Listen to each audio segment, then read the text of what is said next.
ప్రభువైన యేసుక్రీస్తు వారి నామమునకు మహిమ కలుగును గాక. యేసు ప్రభు వారి శ్రేష్టమైన నామాన మీ అందరికీ కూడా ప్రేమతో వందనాలు తెలియజేసుకుంటూ ఉన్నాను. అలాగనే ప్రతిరోజు ప్రభు మనకిస్తున్న ఈ శ్రేష్టమైన సమయాలకై, వాక్యాన్ని వినే సమయాలకై ప్రభువుకు కృతజ్ఞతలు చెల్లిస్తూ ఉన్నాం. ఈ పరిచర్య కొరకు ప్రార్థన చేయండి. కంటిన్యూగా చక్కగా దీన్ని కొనసాగించడానికి ప్రభు తన కృప చొప్పున నడిపించినట్లుగా మీరు ప్రార్థన చేయండి. పరిశుద్ధ గ్రంథంలో నుంచి హగ్గయి గ్రంథాన్ని మనం చదువుకుంటున్నాం. మీరు మొదటి అధ్యాయంలోంచి కొన్ని సంగతులు మనం నేర్చుకున్నాం. తిరిగి ఇదే మొదటి అధ్యాయంలోంచి మరికొన్ని సంగతులు మనం నేర్చుకుందాం. చూడండి, హగ్గయి గ్రంథం మొదటి అధ్యాయం 6వ వచనం నుంచి 4వ వచనం నుంచి చదువుదాం. ఈ మందిరము పాడై ఉండగా మీరు సరంపి వేసిన ఇండ్లలో నివసించుటకు ఇది సమయమా? కాబట్టి సైన్యములకు అధిపతి యెహోవా సెలవిచ్చినదేమనగా, మీ ప్రవర్తన గూర్చి ఆలోచించుకొనుడి. మీరు విస్తారముగా విత్తినను మీకు కొంచెమే పండెను. మీరు భోజనము చేయుచున్నను ఆకలి తీరక ఉన్నది, పానము చేయుచున్నను దాహం తీరక ఉన్నది, బట్టలు కప్పుకొనుచున్నను చలి ఆగుకున్నది. పనివారు కష్టం చేసి జీతము సంపాదించుకొనునను జీతము చినిగిపోయిన సంచిలో వేసినట్టుగా ఉన్నది. కాగా సైన్యములకు అధిపతి యెహోవా సెలవిచ్చినదేమనగా, మీ ప్రవర్తన గురించి ఆలోచించుకొనుడి. పర్వతములెక్కి మ్రాను తీసుకొని వచ్చి మీరు ఈ మందిరమును కట్టించిన ఎడల దాని యందు నేను సంతోషించి నన్ను ఘనపరుచుకొందునని యెహోవా సెలవిచ్చుచున్నాడు. విస్తారముగా కావాలని మీరు ఎదురు చూచితిరి గాని కొంచెముగా పండెను.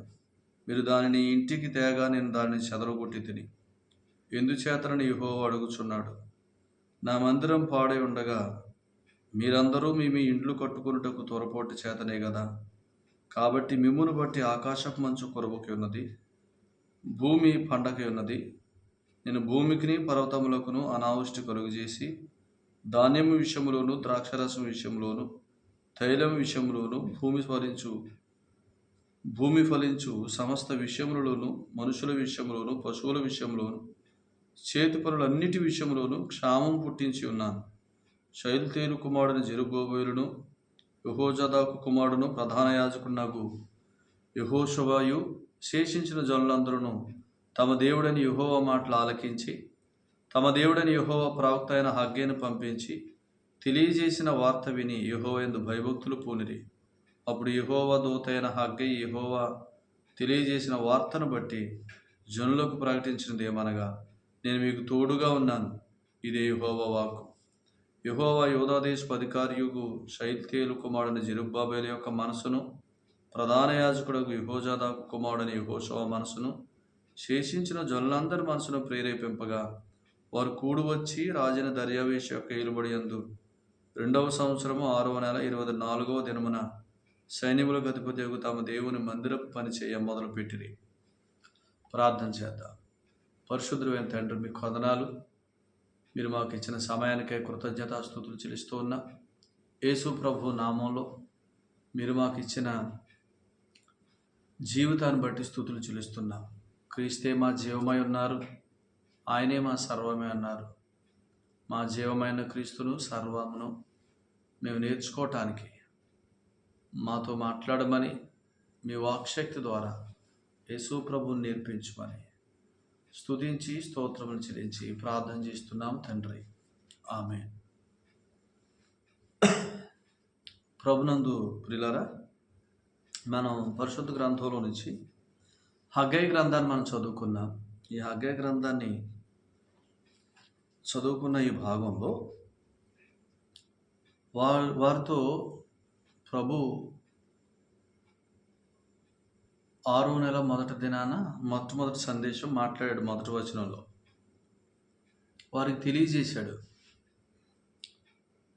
వారు మందిరం కట్టకుండా మందిరాన్ని నిర్లక్ష్యం చేసి వారు స్వబుద్ధిని బట్టి వారి సొంత జ్ఞానం చొప్పున సొంత ఆలోచన చొప్పున సాగిపోతే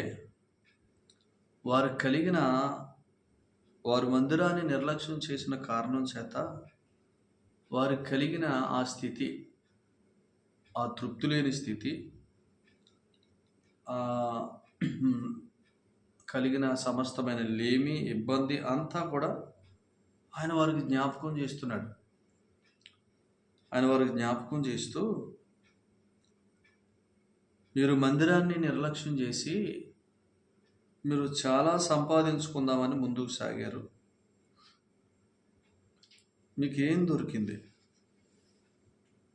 మీరు చేసిన ఈ పని వల్ల మిమ్మును బట్టి ఆకాశపు మంచు కురవకున్నది,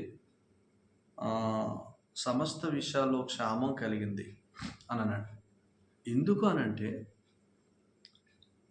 దేవుని పిల్లలు ఆయన నిబంధనకు వేరుగా జీవించాలనుకుంటే, ఆయన నిబంధన కంటే ఆయన మాటకు వేరుగా జీవించాలనుకుంటే, ఆయన స్వరం లేకుండా జీవించగలం అనే ధీమాతో ముందుకు సాగితే వారు ఖచ్చితంగా దెబ్బతింటారు. ఎందుకంటే యేసు ప్రభునందు విశ్వాసం ఉంచిన వారికి క్రీస్తే జీవం. అది ఎరగాల. అది ఎరిగి క్రీస్తే నా జీవం, నేను జీవించాలంటే ఆయనని నేను నేర్చుకోవాలా అని ఎరగని వారందరూ కూడా ఖచ్చితంగా ఒక మాట చదువుదాం చూడండి. న్యాయాధిపతుల గ్రంథంలో 2వ అధ్యాయం 10వ వచనంలో, ఆ తరము వారందరూ తమ పితరుల యొద్దకు చేర్చబడిరి. వారి తరువాత యెహోవానైనను ఆయన ఇశ్రాయేలు కొరకు చేసిన కార్యములైనను ఎరుగని తరం ఒకటి పుట్టగా అన్నాడు. చూసారా ఏం చేశాడంటే దేవుడు? యెహోవా వారితో చెప్పినట్లు, యెహోవా వారితో ప్రమాణం చేసినట్లు, వారు పోయిన ప్రతి స్థలమున వారికి బాధ కలుగు చేయుటకు యెహోవా వారికి శత్రువాయన కనుక వారికి మిక్కిలి ఇబ్బంది కలిగెను. దోచుకొని వారి చేతికి ఆయన వారిని అప్పగించెను. 14వ వచనం, న్యాయాధిపతుల గ్రంథం 2వ అధ్యాయం 10, 14, 15 వచనాలు. వారు ఆయనను ఎరుగని వారు. అసలు ఆయన చేసిన మేలులలో దేనిని మరొకమని చెప్పాడు. 103వ కీర్తనలో, నా ప్రాణమ యెహోవాను సన్నిధించుము, నా అంతరంగమున్న సమస్తమా ఆయన పరిశుద్ధ నామమును సన్నిధించుము, నా ప్రాణమ యెహోవాను సన్నిధించుము, ఆయన చేసిన ఉపకారములలో దేనిని మరొక. ఆయన విమోచన, ఆయన విడిపించిన విధానం, ఆయన వారి పక్షంగా చేసిన కార్యాలు, ఇవన్నీ మర్చిపోతే ఖచ్చితంగా మనం ఆయన మాటను ప్రాముఖ్యంగా తీసుకోలేం. దేవుని మాట మన జీవితాల్లో ఎప్పుడు ప్రాముఖ్యంగా అనిపించదు అని అంటే, దేవుని మాట కానీ, ఆయన కార్యాలు కానీ, ఆయన సన్నిధి కానీ మనకి ఇప్పుడు ప్రాముఖ్యంగా అనిపించదు అని అంటే, ఆయన విమోచనను మనం ఎరగకపోతే, ఆయన మన పక్షంగా చేసిన అమూల్యమైన కార్యాలు మనం తలచే వారంగా లేకపోతే ఖచ్చితంగా మనం ఆయనను పక్కన పెడతాం. ఆయనకు మన జీవితాల్లో, మన కుటుంబాల్లో ప్రాముఖ్యత ఉండదు. మన సంఘాలలో కూడా ఆయనకి ప్రాముఖ్యత ఉండదు. సో అందుకనే వీరు మర్చిన వారుగా ఉన్నారు. అందుకనే ఆయన వారికి జ్ఞాపకం చేస్తున్నాడు. మిమ్మల్ని వచ్చి నేనేం చేయమన్నాను? మందిరం కట్టుకోమన్నా. మీరు మందిరం కట్టలా. మీ పితరులు అలాగే నిర్లక్ష్యం చేసి నేను వారికి నిత్య స్వాస్థ్యంగా ఇస్తానన్న భూభాగానికి దూరమైపోయారు. మాత్రమే కాదు, ఆ భూభాగం ఇలాగున అవ్వటానికి కారణం వారే. మీరు అలా ఉండొద్దు. వారి అవిధేయతే, వారి అవిశ్వాసమే, వారు కఠిన హృదయమే వారు చెరలోనికి, ఇబ్బందులకు వెళ్ళటానికి కారణం. మీరు అలా చేయొద్దు. హెబ్రీ పత్రిక 3వ అధ్యాయం సారాంశం ఏంటి? 8వ వచనం నుంచి, 40 ఏండ్లు మీ పితరులు నా కార్యాలు చూసి కూడా వారి హృదయం కఠినమైంది. వారు నా మాట వినల, విశ్వాసాన్ని బట్టి జీవించల, వారు సబుద్ధిని బట్టి ముందుకెళ్ళడానికి ప్రయత్నం చేశారు. కాబట్టి వారు నా మార్గాలు తెలుసుకోలేదు, వారి ఆలోచనలో కూడా వారు తప్పిపోయారు. నా విశ్రాంతిలో వారు ప్రవేశించలేదు. అందుకనే ఈ హగ్గై గ్రంథంలో విశ్రాంతి లేకపోవటం ఏంటంటే తృప్తి లేదు. వారు తింటున్నారు, ఆకలి తీరట్లే, తాగుతున్నారు, దాహం తీరట్లే, కప్పుకుంటున్నారు, చలాగట్లా, కష్టపడి పనిచేసి జీతం తెచ్చుకుంటున్నారు, అసలు కనబడట్లా, విస్తారంగా విత్తుతున్నారు, కొంచెమే వస్తుంది, విస్తారంగా విత్తుతున్నారు, కొంచెమే వస్తుంది. ఇదంతా ఏంటి అని అంటే ప్రభు మాటకు వేరుగా విశ్వాసి జీవించాలనుకుంటే అసలు విశ్వాసి జీవం క్రీస్తులో ఉంది. అసలు విశ్వాసి జీవం క్రీస్తులో ఉంది. మనం జీవానికి వేరుగా జీవించాలనుకుంటే జీవించలేం. అందుకనే ఆయన మందిరం కట్టమన్నాడు. మందిరములో అతి పరిశుద్ధ స్థలంలో ఆ మందసం మీద నుంచి, ఆ కరుణాపీఠం మీద నుంచి, ఆ 2 కెరూబుల మధ్య నుంచి నేను మీకు ఇవ్వాల్సిన సందేశం మీ ప్రయాణాలు సాగటానికి, మీ జీవితాలు సాఫీగా సాగటానికి, మీ కుటుంబాలు నెమ్మదితో ముందుకు సాగటానికి, సమృద్ధిలో ముందుకు సాగటానికి, క్షేమంలో సాగటానికి, విజయంలో సాగటానికి అవసరమైన ప్రతి సందేశం మీకు అక్కడి నుంచే ఇస్తాను అని చెప్పాడు. కాబట్టి యోహాను సువార్త 6:63లో చెప్పబడినట్లు ఈ నా మాటలు ఆత్మయు జీవమునై ఉన్నవి అని చెప్పాడు ఆయన. అంటే జీవింపచేయు మాటలు, మన బ్రతుక్కు మూలమైన మాటలు. ఈ యాత్రా జీవితంలో ప్రతిరోజు కృపాక్షేమములు 23వ కీర్తనలో నేను బ్రతుకు దినములని కృపాక్షేమములు నా వెంట వస్తాయి. ఎందుకంటే ఆయన నా కాపరి, ఆయన నన్ను విడిపించినవాడు. కాపరి అంటే ఎవరు? మంచి కాపరి, గొర్రెల కొరకు ప్రాణం పెట్టిన కాపరి. ఆయన మర్చిపోతే బ్రతుకు దినములన్నీ కృపాక్షేమాలు ఉండవు. అందుకనే వారికి చెప్పాడు. మరలా ఈ సంగతి చెప్తే వారికి అర్థమైంది. రెండోసారి వారితో మాట్లాడినప్పుడు వారికి అర్థమైంది. అప్పుడు వారు యెహోవా యందు భయభక్తులు బూనిరి అనే మాట 12వ వచనంలో చూస్తున్నాం. ఇప్పుడు వీటన్నిటినీ జ్ఞాపకం చేసి వారు అలాగే నష్టపోయారు, నా విశ్రాంతిలో ప్రవేశించలా అని చెప్పాడు. అంటే తాగుతున్నా దాహం తీరట్లే, అది విశ్రాంతి లేని స్థితి. తింటున్న ఆకలి తీరట్లే, విశ్రాంతి లేని స్థితి. జీతం తెచ్చుకున్నా అది ప్రయోజనకరంగా ఉపయోగపడట్లే, విశ్రాంతి లేని స్థితి. విస్తారంగా విత్తినా కొంచెమే వస్తుంది, అది విశ్రాంతి లేని స్థితి. విశ్రాంతి ఎందుకు లేదు? వారు నా మాట వినలా, నన్ను విసిగించారు, నా కోపం పుట్టించారు, నన్ను శోధించారు.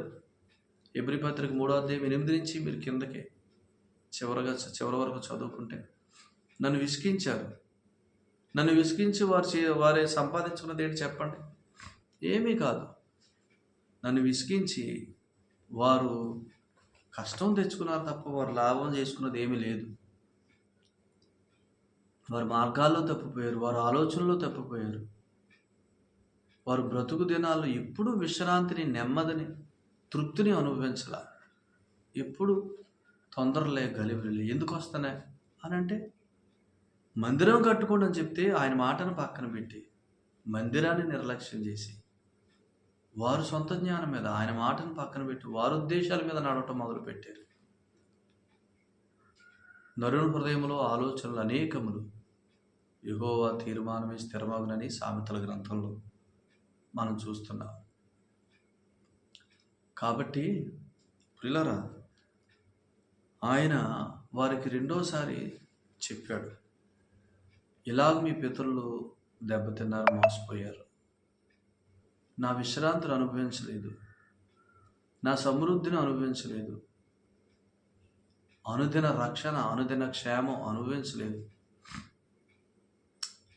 వాస్తవానికి యేసు ప్రభుని విశ్వసించినప్పుడు మనం రక్షించబడ్డాం. రక్షించబడ్డామంటే యేసు ప్రభుని నమ్మినప్పుడు పాప క్షమాపణ పొందాం, నీతిమంతులుగా తీర్చబడ్డాం, దేవుని పిల్లలమనే పిలుపు పొందుకున్నాం, దేవుని కుమారులు కుమార్తెలు. కాబట్టే యేసు ప్రభువుతో పాటు సమానంగా వారసులుగా మనల్ని ఎంచి ఎఫెసీ పత్రిక 2:7 ప్రకారం యేసు ప్రభువుతో పాటు పరలోకంలో మనల్ని కూర్చోబెట్టాడు. ఇది స్థితి, రక్షణ పొందిన వారి స్థితి. ఈ స్థితి తాలూకు జీవితాన్ని జీవించడానికి దాన్నే రక్షణ సంబంధమైన జీవితం అని అన్నారు. రక్షించబడిన ప్రతివాడు రక్షణ సంబంధమైన జీవితం జీవించాలి. ఈ రక్షణ సంబంధమైన జీవితాన్ని రక్షణ స్వాస్థ్యం అని అన్నాడు హెబ్రీ పత్రిక 1:14. రక్షణ పొందిన వారందరూ రక్షణ స్వాస్థ్యం అనుభవించాలి. దాన్నే రక్షణ సంబంధమైన జీవితం అని కూడా అంటున్నాం. అది రక్షణ స్వాస్థ్యం. ఈ రక్షణ స్వాస్థ్యాన్ని అనుభవించవలసింది ఎలాగా? కొలసీ పత్రికలో చెప్పాడు 2:6 మీరు యేసుక్రీస్తును అంగీకరించిన విధంగానే వేరుపారండి, ఆయన యందు స్థిరపడండి అని. అంగీకరించిన విధము, వేరుపారే విధము ఒకటే. రక్షించబడిన విధము, రక్షణ స్వాస్థ్యం పొందే విధము ఒకటే. రక్షించబడిన ఏ విధం? విశ్వాసం, ఆయన యందు విశ్వాసం ద్వారా. రక్షణ స్వాస్థ్యం అనుదిన రక్షణ, అనుదిన కృపాక్షేమములు, కాపుదల, వీటన్నిటిని అనుభవించేది ఎలాగా? అది విశ్వాసం ద్వారానే. రక్షించబడిన విశ్వాసమేమో సువార్తను నమ్మటం ద్వారా, యేసు ప్రభువుని గురించి వినటం ద్వారా. ఇప్పుడు అనుదినం కృపాక్షేమాలతో కూడిన జీవితం జీవించడం కూడా యేసు ప్రభువుని వినటం ద్వారానే. అందుకనే ఎఫెసీ పత్రిక 4:20-21 యేసును విని క్రీస్తును నేర్చుకుంటున్నారు అని అన్నాడు. యేసు ప్రభువుని వింటూ దేవత్వ యొక్క పరిపూర్ణతను గురించి మనం నేర్చుకుంటూ మన జీవమైన క్రీస్తును, మన సర్వమైన క్రీస్తును, కొలసీ పత్రిక 3:4 మన జీవమైన క్రీస్తు, కొలసీ పత్రిక 3:11 మన సర్వమైన క్రీస్తు, ఆయన నేర్చుకుంటూ నేర్చుకుంటూ నేర్చుకుంటూ ఉన్నప్పుడు ఇది మందిరము కట్టబడే అనుభవం. ఇప్పుడు మందిరం ఎవరు? మనమే. కొరింథీయులకు రాసిన మొదటి పత్రిక 3:16 మన దేహములు దేవునికి ఆలయాలు, మనలో ఉన్న పరిశుద్ధాత్మకు ఆలయాలు. మనమే మందిరం. ఈ మందిరం కట్టబడటమంటే మన జీవితం కట్టబడాలి. ఎలాగన? విశ్వాస వాక్యం చేత, కృపావాక్యం చేత. కృపావాక్యం అంటే ఏంటి? విశ్వాస మూలంగా మనం నీతిమంతులమని, క్రీస్తుతో పాటు వారసులమని, పరలోకంలో కూర్చున్నామని తెలియజేసే వర్తమానమే కృపావాక్యం. యేసుప్రభుని నమ్మిన వారు నీతిమంతులు, దేవుని కుమారులు, క్రీస్తుతో పాటు పరలోకంలో కూర్చున్నవారు అని తెలియజేసే వర్తమానం పేరే కృపావాక్యం, నీతివాక్యం, విశ్వాసవాక్యం. ఇది ఎరిగి ప్రతిరోజు ఇలా ఎంచుకుంటూ ఎవరైతే జీవిస్తున్నారో వారు ప్రతిరోజు రక్షణ స్వాస్థ్యం అనుభవిస్తారు.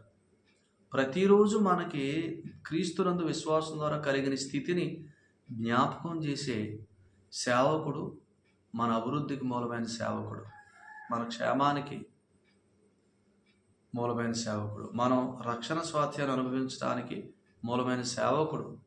అలాగూ సందేశాలు ఇచ్చే సంఘాలలో మన క్షేమం ఉంది. కాబట్టి అలాంటి స్థలాల్లో మనం ఉండటం మనకు ఎంతైనా మంచిది. అందుకనే మనం వెళ్ళే సహవాసం కూడా చాలా ప్రాముఖ్యం.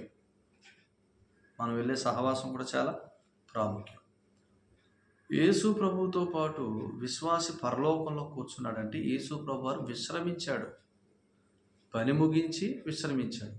ఆదికాండం 2:1-2 ఆయన సృష్టి కార్యాన్ని ముగించి విశ్రమించాడు. ఇప్పుడు సిలువ కార్యాన్ని ముగించి, రక్షణ కార్యాన్ని ముగించి తండ్రి కుడిపార్శ్వాన కూర్చున్నాడంటే విశ్రమించాడు. కూర్చున్నాడంటే పని ముగించాడు, సిలువలో సమాప్తం అని చెప్పాడు, కూర్చున్నాడు. మనల్ని కూర్చోబెట్టాడంటే అర్థం ఏంటి? సిలువలో ఆయన సమాప్తం అని చెప్పింది మన కార్యాలే. నీ ప్రతి కార్యం, నీ ఆర్థిక విషయాలు సమాప్తం, నీ ఆరోగ్య విషయాలు సమాప్తం, నీ బిడ్డల భవిష్యత్తు సమాప్తం, మీ కుటుంబ విషయాలు సమాప్తం, నీ చదువులు, నీ భవిష్యత్తు, నీ వివాహం అన్నీ సమాప్తం.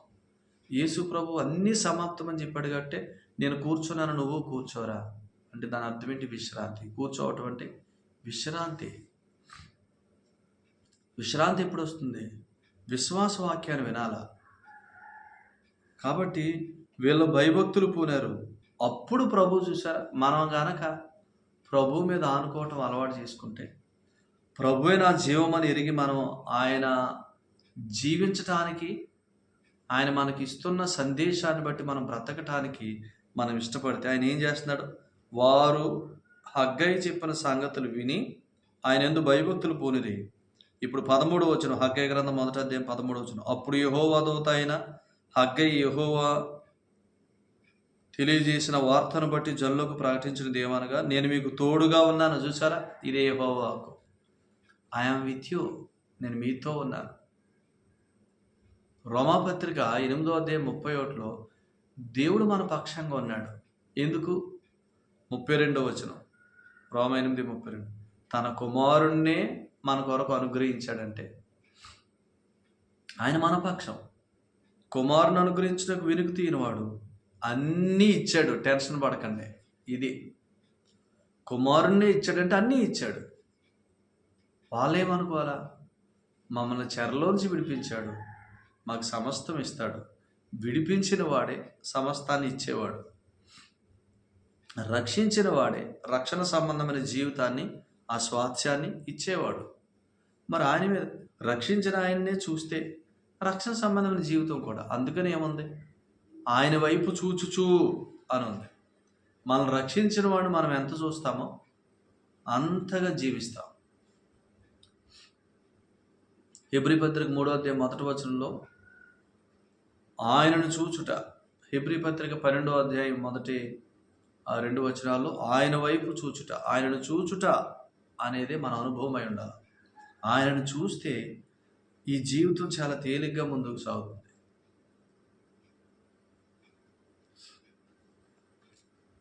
కాబట్టి కొలసీ పత్రిక 2వ అధ్యాయం 8వ వచనంలో ఆయనను అనుసరింపక, అంటే ఆయనను చూడక, ఈ లోకము, లోక సంబంధమైన వాటిని చూసే వారందరూ కూడా దెబ్బతింటారని చెప్పాడు. ఇలాగే ఉంటుంది. ఆయన చూస్తూ జీవించే జీవితంలో ప్రతిరోజు ఆయన చూడటం అంటే ఏంటి?